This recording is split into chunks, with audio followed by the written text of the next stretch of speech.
그 유권자들이 이런 의식을 어느 정도 가지고 있다고 보세요? 이런 위기 의식을.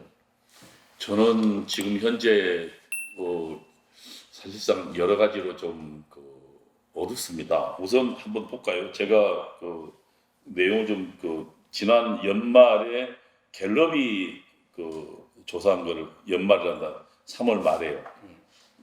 이거 얼마 안 돼, 며칠 전에 네, 3월 얼마 27일. 전이죠. 예, 예. 네.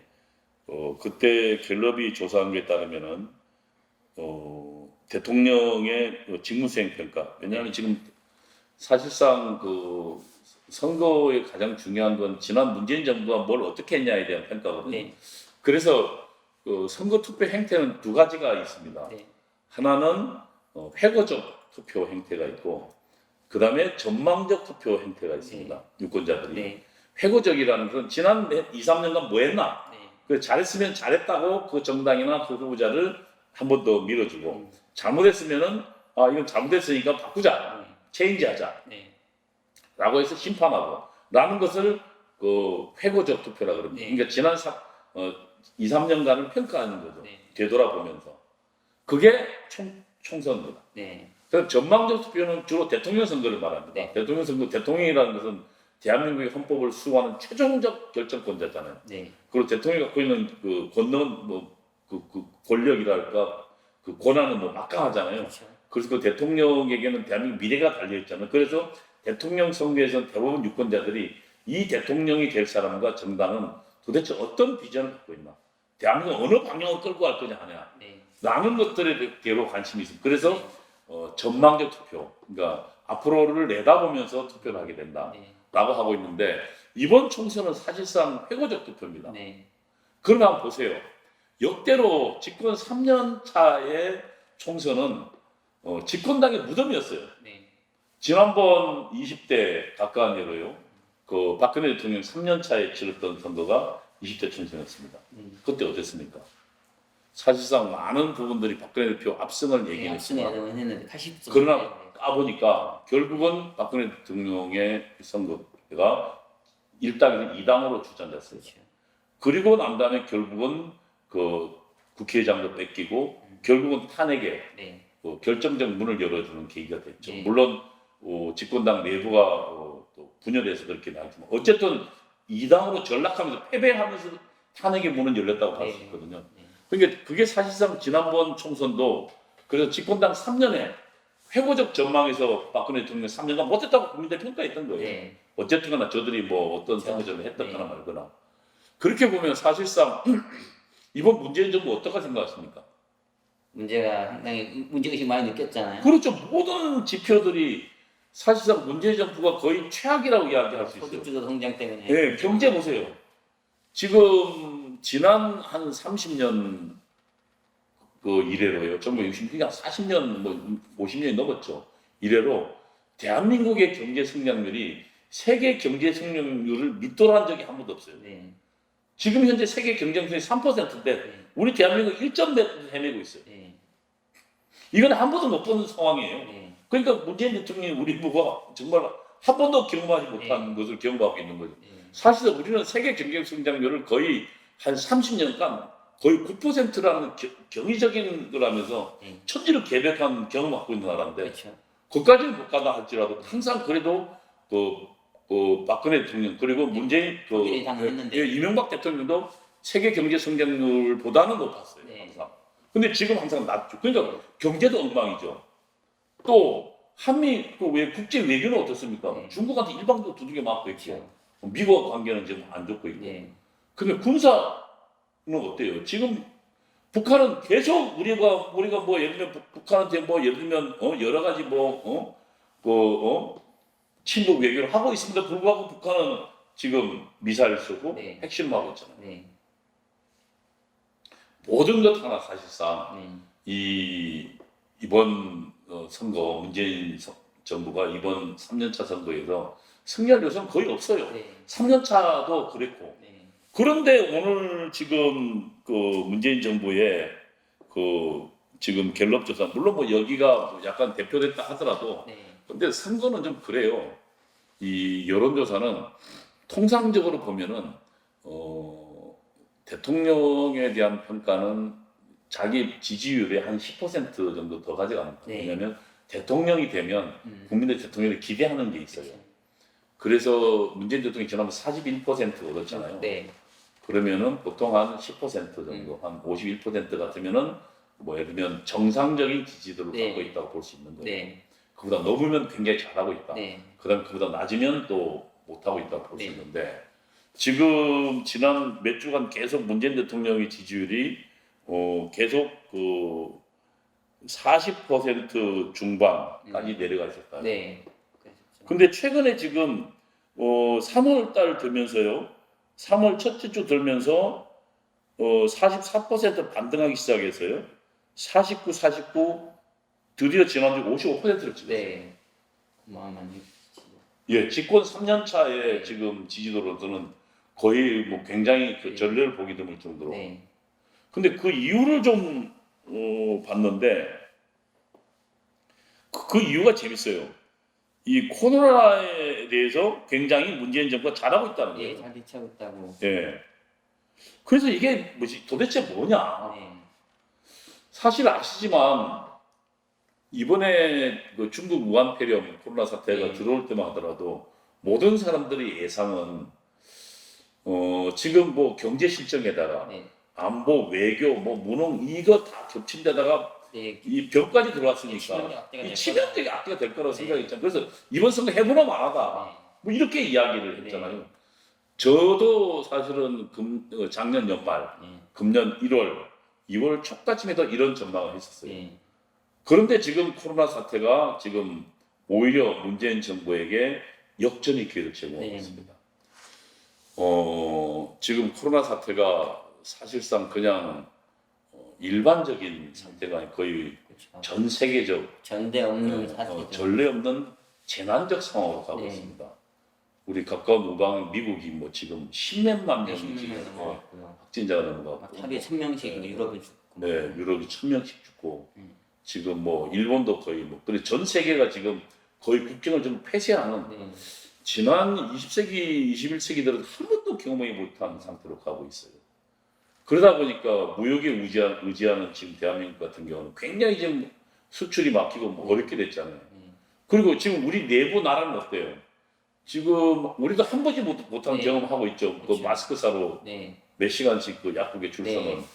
완전히 그 옛날 소련 무너지기 직전에 네. 그 식료품 배급받으러 네. 그 식료품 가게 앞에 서 있던 그런 풍경과 비슷한 풍경 우리가 지금 목도하고 있는데 한 번도 경험을 못한 그러면서 가게들은 무너지고 기업들은 무너지고 그래서 지금 한 치 앞도 내다보지 못하는 상황이 되어버렸어요. 이래서 지금 위기가 되니까 거의 모든 그리고 언론 방송들이 다 어디로 갑니까? 지금 전부 우한 폐렴 코로나 사태로 가고 있어요. 네. 그래서 사실은 그동안 뭐 경제 실정이니 뭐니 이런 것들이 다 묻어졌어요. 네. 그렇죠. 그리고 뭐 울산에 지금 대통령이 개입했다고 추정되어지는 선거. 의심되어지는 선거 부정. 뭐 선거부정 같은 경우도 그거 하나만 해도 사실 탄핵 사태로 갈 만한 사건인데 그거 자체도 지금 쟁점이 되지 않을 정도로 네. 무뎌지고 있다. 네. 또 하나는 위기에 처하면 국민들은 대통령을 중심으로 뭉칩니다. 네.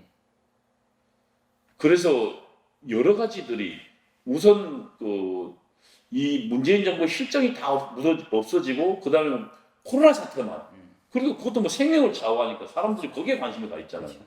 아이들 학교도 못 가고 있는 네. 상황이 벌써 지금 한 달 네. 넘었잖아요.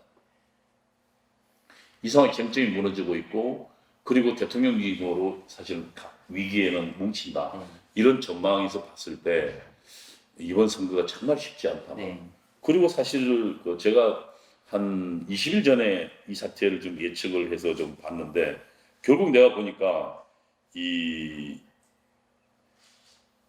드디어 3월 달에 들면서 문재인 대통령의 지도가 반등을 하고 있더라고요. 네.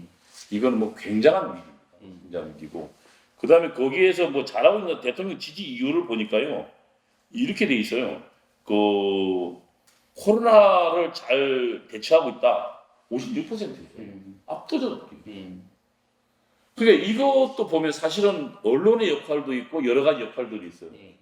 처음에 사실은 중국에 왜 폐쇄를 안 했냐 해서 야당이 캠페인 잘못한 건 네. 있어요. 네. 황교안을 비롯한 지금 우리 미래통합당이 네. 선거 초반에 맹렬하게 밀어붙였어야 됐어요. 네. 그런데 지금 정권심판론을 거의 뭐 한 달 이상 2월 들어서면서 거의 한 달이 뭡니까? 거의 한 달 반 이상 정권심판론 하지 못 내부 지금 취급한다고 공천 문제 있습니다. 네, 공천 문제 뭐 누구 친임 아님 하면서 계속 거기에 얽매이면서 지금 문재인 정부를 그냥 놓아준 꼴이 됐어요. 네. 그 놓아주면서 결국 문재인 정부는 이 악재를 호재로 전환했어요. 그들이 갖고 있는 언론의 힘으로. 네. 그러면서 계속 문재인 정부가 잘하고 있다. 네. 위기에다가 잘하고 있다. 그 잘하는 배경에는 사실상 그 전에 박근혜 정부가 만든 의료 시스템이 있어요. 박정희 대통령부터 만든 우리 보수 정부가 만든 의료 시스템, 네. 전국민 의료 시스템이 있잖아요. 네. 그 다음에 지난번 메르스 사태 때 얼마나 박근혜 대통령가 고역을 치렀습니까? 네. 그때 선제적 대응하는 그런 의료 시스템을 만들어 놨거든요. 네.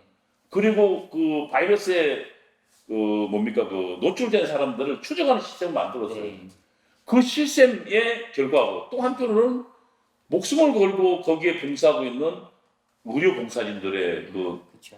그다음에 그 노력, 그다음에 이 위기를 극복한 국민들 네. 노력인데 그런데 언론은 다 동원해서 문재인 정부가 잘하고 있다고 그래요. 문재인 정부만. 자기는 지금 사실상 이 시스템 만드는데 뭐 하나 한 게 없어요. 네. 응? 대한민국 경제 성장하는데 네. 그 주사파들이 한 게 하나도 없이 그들은 혜택만 누리고 있듯이 마찬가지로 이 시스템도 그전 정부에서 만들어놨음에도 불구하고 이들이 지금 잘하고 있다 계속 언론 공략하면서 결국 국민은 그쪽으로 가고 있어요. 네. 이 상태로 가면 제가 보기에는 이번 선거 전망 굉장히 어렵습니다. 네. 예측본데 우리 그 야당은 대구 경북만 확실히 이길 거고 네. 부산 경남에서 물론 뭐 부산 경남도 이기겠지만 네. 그러나 압승을 거두지는 못할 거다. 네. 가장 중요한 사실 수도권이잖아요. 네. 수도권에 121석 거의 뭐 절반이 달려 있는데 네. 이 수도권이 지금처럼 만약에 문재인 지도 높은 상황이면 선거 어렵습니다. 네. 그렇게 봤을 때 애초에 우리 야권 그런데 보수 세력들이 과반 이상은 무난히 달성하지 않겠냐는 전망이 제가 보기엔 지금 현재 굉장히 불투명해지고 오히려 저는 개인적으로 야 이거 잘못 이러다가 개헌선 무너지는 거 아니야? 네. 라는 걱정을 하고 있습니다. 네. 정말 기도해야 될 때라는 것이 제 생각이고 이 우울한 전망은 지금 거의 퍼져 있고 제가 여러 군데 가봐도 선거에 대해 선거운동 할 수가 없고 야당은 사실은 국민들을 만나서 심판하자고 뭐 얘기를 해야 될 거 아니에요. 근데 만나지를 못하고 있어요. 네. 이 상황에서 선거는 치를 수밖에 없어요. 그래서 심판 분위기가 안 뜨는 거예요. 네. 그리고 야당은 대부분 또 어쨌든 뭐 체인지 하자고 하려면 또 신인들이 많잖아요. 네. 집권 여당은 지금 현재 지금 현재 다 현역 국회의원들이고 다 익숙하고 지금 또 지난번 지방자치제 때 뭐 구청장까지 다 자기들 장악했잖아요. 네. 그래서 이미 조직이 완비돼 있고 야당은 그 안에 뚫고 들어가려면 적극적 선거운동 캠페인 벌여야 되는데 캠페인도 못 벌이는 상황이 됐고 네. 또 캠페인 능력도 부족한 상황에서 오히려 지금은 지난 총선이 우리 그 야당이 비례대표 다 포함해서 121석을 얻었죠. 예. 이거 121석 못 얻는 거 아니냐. 뭐 과반은 고사하고 사실 110석 혹은 뭐 더 밀리면 개헌석까지 무너지는 거 아니냐는 위기감에 이런 정말 그 흑빛 전망에 처해 있는 것이 지금 선거 보름밖에 안 남았는데 네. 이거 어떻게 할 거냐 네. 라는 게 가장 큰 문제라고 이렇게 생각합니다. 그럼 어떻게 하면 이 상황을 좀 바꿀 수 있을까요? 선거에서 가장 중요한 건 어쨌든 캠페인 능력이거든요. 네. 물론 이제 선거는 뭐 우선 판세, 예를 들면 선거에 어떤 프레임이 작동하느냐, 네. 그게 이제 가장 중요하죠. 그다음에 어떤 후보를 내느냐, 네. 그다음에 그 사람이 어떤 캠페인 능력을 갖고 있느냐 이런 뭐 여러 가지 조건이 있는데 지금 사실상 야당에 불리하지 않은 선거가 야당이 굉장히 불리한 선거로 갖고 있고 전대미문에 무슨 어쨌든 무한 코로나 사태가 작용했지만 그러나 거기에도 지금 야당이 거의 이 정부가 그러니까 위기를 다시 반전하는 그런 틈을 허용했다. 네. 사실상 틈을 주지 않고 몰아붙였어야 되는데 못했다. 게 우선 전제고요. 예. 그러면은 사실상 이번 이 선거의 이 위기에서 어떻게 극복하냐? 우선 야당이 야당성을 회복해야 돼요. 네. 그러니까 지금 문재인 정부가 지난 3년 이번 선거는 심판하는 선거입니다. 라고 명백하게 국민들이 얘기를 해야 돼요. 네. 이 코로나에 지금 빠져있는 국민들 일깨워야 돼요. 일깨우려면 우선 야당의 사람들을 단결시켜야 되거든요. 그러니까 선거는 통상적으로 중도를 잡는 표라고 합니다. 근데 지금 이 황교안 대표가 가장 잘못한 게 있어요. 중도라는 사람들을 잡는 방법이 있어요. 네. 고투 센터다. 왜 그러냐면 통상적으로 30, 30, 40입니다. 그러니까 보수 30 네. 한국에서요. 전통 그 다음에 지지층. 뭐 진보, 뭐 혹은 좌파 네. 30. 네. 그 다음에 뭐 중도 40. 네.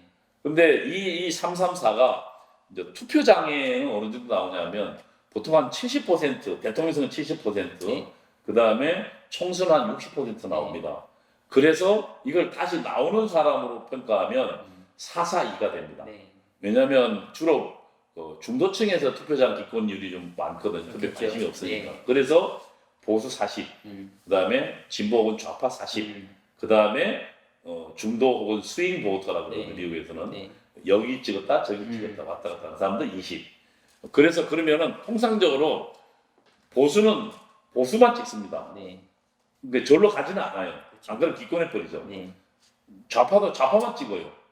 그러면 결국은 스윙보도 왔다 갔다 하는 사람들 잡는 게 선거 가장 중요하거든요. 네. 근데 왔다 갔다 하는 사람들이라는 게 주로 어떤 사람들이 있겠습니까? 한번 생각해 보세요. 자기 주관이 아주 뚜렷할까요? 그렇지 않겠죠. 뚜렷하지 않겠죠. 그 시대에 필요한 어떤 아젠다. 그리고 그때 예를 들면 여기에도 마음 줬다가 네. 저기에도 마음 주죠. 그래서 제가 보기에는 뭔가 주관이 뚜렷하기보다는 통상적으로 뭔가 그러니까 유행에 민감한 사람들이다. 네. 라고 이제 먼저 전제할 수 있어요. 그래서 한번 예를 들면 행가리를 어떤 사람이 먼저 지금 하면 네. 그 사람은 환호하면서 행가리를 막 치다가 저기에 또 새로운 스타가 있으면은 행가리 저 사람을 받아주지도 않고 갑자기 또 저쪽으로 달려가는 거예요. 그래서 막 또 행가리 치는 거예요. 그러면 올라갔던 사람은 어떻게 됩니까? 떨어지죠. 그러면은 그동안 우리가 이 스윙 보트가 어떻던 사람들이 얹혔던 사람들을 좀 보면 옛날 정주영이라는 사람이 있었죠. 네. 그 다음에 이인재라는 사람이 있었죠. 네. 그 다음에 뭐 또 최근에는 반기문이라는 사람이 네. 있었잖아요. 안철수라는 사람이 있었죠. 상대층. 어때요 이 사람들은? 지지층이 한거지 않죠. 확고하지 않죠. 네. 그리고 실패. 떴다가 갑자기 또 확 몰락했죠. 네. 그래서 사실은 이런 특히 스윙보드 중도층은 굉장히 조심스럽게 네. 왜냐하면 이들이 확고한 어떤 충성심이 없는 사람들이기 네. 때문에 그때 다르기 때문에 이들을 잡는 건 굉장히 조심스럽게 다뤄야 됩니다. 네. 그래서 미국에서는 어떻게 했냐면 자기 지지층을 충분히 확보하고 네. 그 다음에 그 지지층들의 활동을 통해서 네.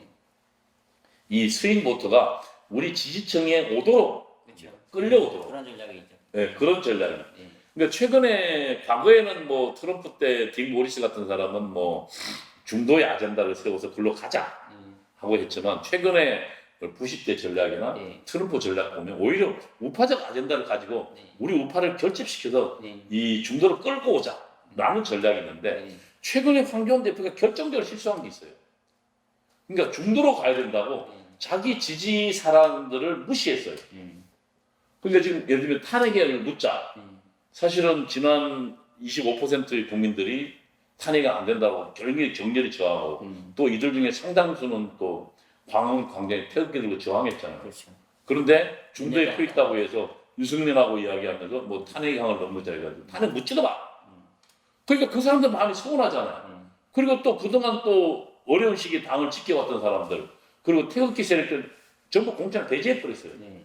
그리고는 당을 배반하고 나왔던 이제 당을 지켰던 사람 입장에 배반하고 나왔던 사람들 전부 다 공천을 줘가지고 네. 오히려 저 당이 누구 당이냐 열심히 노력한 사람들은 대접받지 못하고 당을 배반하고 나갔던 사람들은 대접받는 이 이상한 현상들을 초래하면서 오히려 그동안 집을 지켜던 집토끼들이 이 뭔가 이거 이상하다 쟤들 지금 잘못하는 거 아니야? 의구심을 갖게 됐어요. 네.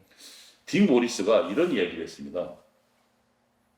절대로 실패한 캠페인은 중도에 표 있다고 자기 지지층을 설득하지 못하고 그냥 간 사람은 실패했고 네. 자기 지지층을 설득하고 간 사람은 성공했다고 그랬어요. 네. 근데 지금 황교안 대표는 자기 지지층을 설득하지 못하고 중도로 서둘러 가버렸어요. 딕 모리스의 표현대로 하면 실패한 캠페인 방향으로 간 거죠. 그래서 지금 예를 들면 통합했는데 컨벤션 효과가 없잖아요. 네. 지금 갤럽 조사에 따르면 22% 그대로예요. 한 번도. 물론 내가 볼 때 윤석열 오고 뭐 했으니까 좀 중도편이 오기는 왔겠지만 그리고 선거가 진행되면 그 어쨌든 좀 결집하잖아요. 그런데 그대로다. 얘기는 뭐냐면 오히려 여러 가지 상황을 보면 지금 그 과거에 탄핵에 반대했던 사람들이 한 5, 6%가 이탈한 현상을 보입니다. 네. 수도권에서 5, 6% 굉장히 큽니다. 네. 수도권은 거의 그 절반 이상이 절반 가까이는 되지 않지만 거의 한 4, 50군데 정도가 2, 3% 싸움하는 데가 많거든요. 네. 근데 거기서 만약 5, 6% 빠진다. 이건 뭐 굉장히 치명적. 그래서 저는 황교안 대표가 지금 다시 자신의 전략을 수정해야 된다고 생각이 들어요. 그러니까 다시 말하면 자신의 지지층을 서운하게 하면 안 된다. 그리고 보수층을 안심하는 전략 딱 한 후에 그 다음에 중도를 포용한 전략으로 가야 된다. 그래서 황교안이 전략을 수정해야 되는데 사실은 또 뭐 당 대표로 김종인 씨를 데리고 왔잖아요. 뭐 저는 황교안 대표가 워낙 그 캠페인 능력이 없어서 고육지체로 생각이 듭니다. 그리고 김종인이라는 사람이 갖고 있는 나름대로 메시지가 유용할 수도 있어요. 왜냐하면 내가 문재인 정부 만들어 놨는데 보니까 이거 실수했습니다. 이거 좀 고쳐야 되겠습니다. 그러니까 자기 잘못을 고백적으로 하는 건 의미가 있다고 생각이 들어요. 그러나 만약에 김종인 씨가 그런 고백적인 캠페인 말고 엉뚱하게 자기 실력을 과시로 든다면 그리고 자기 잘못에 대한 명백한 자기 반성이 있어야 돼요. 지금 더불어민주당을 다시 살려놓은 제1당을 만들어놓은 자기 지난 그 4년 전 캠페인에 대한 자기 명백한 자기 고백이 있어야 돼요. 그렇지 않으면은 사실은 김종인 대표를 바라보는 우리 정통 보수파 눈이 굉장히 애매한 눈으로 쳐다볼 거예요. 물론 뭐 마음에 들지 않지만 그래도 아까 이야기했지만 이번 선거가 워낙 중요하니까 뭉치자 하겠지만 그러나 일부는 또 섭섭한 마음으로 투표장에 안 나올 수 있다. 그래서 이번 총선에서 황교안 대표가 결국 그리고 또 미래통합당이 그리고 야당이 이번 선거에서 적어도 정말 통합의 실수를 범하지 않으려면 다시 정통적으로 우리 그 보수층들 이들을 집 나가는 집도끼들을 다시 잡아야 된다. 서둘러서. 그게 우선이다. 그래야만이 지금 현재 이 치명적인 실수를 면할 수 있다. 저는 이렇게 생각합니다. 미래통합당 쪽으로 이렇게 약간 기울었던 어떤 중도층이 또 이탈하는 그런 현상 같은가요? 근데 사실은 이제 그게 중도층은 아까 이야기했지만 우리 지지층들이 잘 결집해서 이번 선거는 아까 이제 우리 그 말했지만 문재인 정부를 심판하는 선거입니다. 나는 그걸 한 목소리로 외쳐야 돼요. 모든 후보들이 일제히 황교안 대표를 비롯해서 선대가 전만 이번 선거가 이 코로나보다 훨씬 더 중요한 사실이 있습니다. 이 지금 대한민국 체제 어디로 갈지 모릅니다. 여러분 보시지 않습니까? 라고 환기시켜줘야 돼요. 그들이 깨닫도록. 저는 그러면 다시 중도층은 다시 돌아올 거거든요. 코로나 사태는 끝이 나겠지만 그 후가 중요한 거잖아요. 그럼요. 그 후 똑같이 나라가 이 방향으로 가면 어떻게 될지 필요한 거죠. 그런 면에서 이 미래통합당이 캠페인을 바꿔야 된다. 그리고 분명하게 정권 심판의 메시지를 회복해야 된다. 거기에 앞으로 보름에 이번 총선에 4월이 걸려 있다. 여기에 정말 제대로 못한다면 천추의 하늘 남을 그러면 제대로 된 그 어떤 메시지가 어떤 게 있을까요? 한번 조언을 주신다면. 메시지는 뭐 아주 심플해요. 그 이번에 그 김종인 씨가 했던 것 중에 뭐 못 살겠다 가라보자. 뭐 그것도 내가 볼 때 아주 좋은 캠페인이에요. 못 사는 이유가 뭡니까? 경제 이렇고 지금 이렇습니다. 안보 이렇고 다 망합니다. 그리고 가장 중요한 건 그 국민들의 대부분 선거 전략에서 보면 이득 프레임과 손실 프레임이 있습니다. 그리고 캠페인에는 메시지는 두 가지가 있어요. 하나는 희망을 주는 메시지가 있고 하나는 또 두려움을 주는 메시지가 있습니다. 예수께서 이렇게 있잖아요. 자기를 믿으면 어디로 갑니까? 천국으로. 그건 호프, 희망을 주는 메시지죠.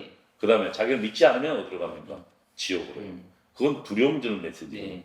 근데 사람들은 통상적으로 호프보다 이득보다 두려움, 손실에 먼저 반응한다. 네.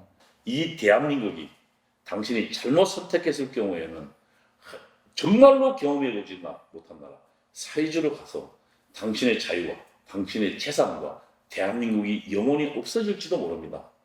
나는 적어도 그 마케팅을 그 메시지를 해야 되는 것 아니냐 저는 그렇게 생각합니다. 네.